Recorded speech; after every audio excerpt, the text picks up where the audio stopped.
अस्सलामुअलैकुम नाजरीन व सामाईन, आपका हमारे ATR उर्दू चैनल में खैर मक़दम और इस्तकबाल है। टॉपिक का उन्वान है कि तहरीक और रुझान में क्या फ़र्क है, तहरीक किसको कहते हैं और रुझान क्या चीज़ है। तो इसके कुछ बुनियादी निकात और उसूल हैं, वो हम आपको आपके सामने लिखते हैं और उन उसूलों के मुताबिक हम समझ सकते हैं कि ये तहरीक है और दूसरा रुझान होता है। जैसा कि अभी हम आपके सामने बोल रहे थे कि तहरीक और रुझान में क्या फ़र्क है, यानी यहाँ पर हम बुनियादी फ़र्क जानने की कोशिश करेंगे। अगर बुनियादी फ़र्क हम देखें तो फ़र्क वाज़ेह है आपके सामने ऐसे हो जाएगा कि जिसमें सबसे पहले आपको ये बात जान लेना है कि कोई भी चीज़, यहाँ पर हम लिखते हैं, देखिए कि असल में किसी भी जुमूद के रद्द अमल में पहल एक रुझान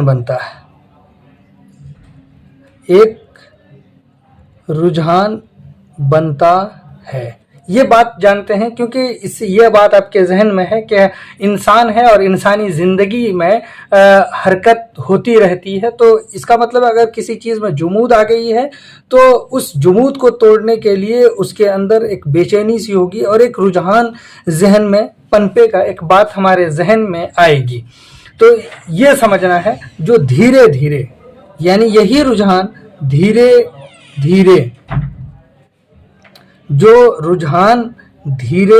धीरे एक मकसद के तहत फरोग पाते हुए एक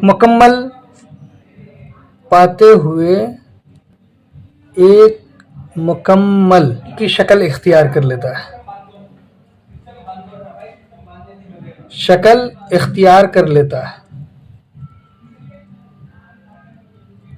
तो बुनियादी फ़र्क है, नंबर एक हम ये कहेंगे कि रुझान अक्सर, ये बुनियादी फ़र्क है, रुझान अक्सर नुमायां और तेज़ रफ्तार नहीं होते।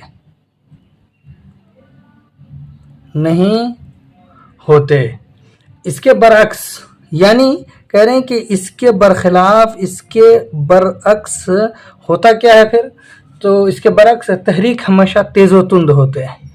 तहरीक हमेशा तेज़ व तुंद होते या होते हैं। ये एक बात होगी। तो अब इसी तरह से दूसरा क्या हो सकता है, दूसरी बात समझ लीजिए। तो कह रहे हैं कि तहरीक एक वाज़ेह मकसद के तहत, तहरीक एक वाज़ेह मकसद यानी साफ मकसद के तहत वजूद में आते हैं, उसको लाया जाता है। मकसद के तहत बाज़ाब्ता या बाज़ाब्ता कहिए या बाकायदा एक समत में चलती है। क्या चीज़ तहरीक में चलती है, जबकि जो रुझान होता है वो रुझान इस तरह से नहीं होते हैं। तो क्या होता है कि रुझान का पहले से तयशुदा मकसद नहीं होता। रुझान का पहले से तयशुदा मकसद यानी पहले से तय किया हुआ प्री प्लान्ड नहीं होता है। तयशुदा मकसद इसका नहीं होता है रुझान का। ये तो एक बात हो गई। इसका मतलब है कि इसकी कोई वाज़ेह समत भी नहीं होती, किसकी, इस रुझान की कोई वाज़ेह समत। जैसा कि हमने पहले कहा कि इसकी एक समत होती है तहरीक की, इसकी वाज़ेह समत यानी मुतय्यन कुछ भी नहीं होता है, नहीं होती है रुझान की। यह तीसरा पॉइंट है कि रुझान को हम इनफरादियत और तहरीक को इज्तिमाइयत से वाबस्ता,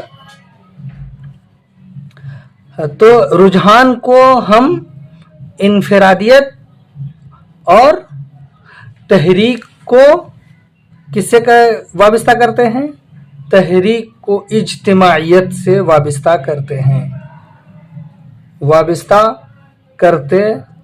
हैं। ये यहाँ तक आपके सामने क्लियर हो गया। चौथा पॉइंट लिख रहे हैं हम। चौथे पॉइंट में आप कह सकते हैं कि जो तहरीक है, तहरीक में जब भी वो उसको आप तहरीक का नाम देंगे तो उसमें एक चीज होती है मंसूबा बंदी। ये आप याद रखिएगा, बुनियादी फर्क यही है कि तहरीक मंसूबा बंद तरीके से मंसूबा के तहत मकासिद में लाए जाते हैं और उसके ज़रिए से, यानी मंसूबा जो तय करते हैं उसके ज़रिए से इसको हम बरोएकार लाते हैं, जबकि रुझान का हाल इसके बरअक्स है कि उसके लिए कोई भी पहले से प्री प्लान्ड कोई भी मंसूबा हम नहीं बनाते हैं और वो अपने आप वजूद में आ जाती हैं। इसके अलावा आप ये जानते हैं कि जो तहरीकें होती हैं उसका एक मंशूर होता है, दस्तूर होता है, वो लिखे हुए होते हैं। इसीलिए लिखे हुए होते हैं कि वो पहले से प्लान कर लिया गया है कि किस जगह हमको दुरुस्त करना है, किस चीज़ की इस्लाह करनी है। जबकि रुझान एक ज़हनी रवैये का नाम है और फ़िक्री रवैये का नाम है, और वो चीज़ें जब तक रहेंगी तब तक जो है आप बरोएकार ला सकते हैं।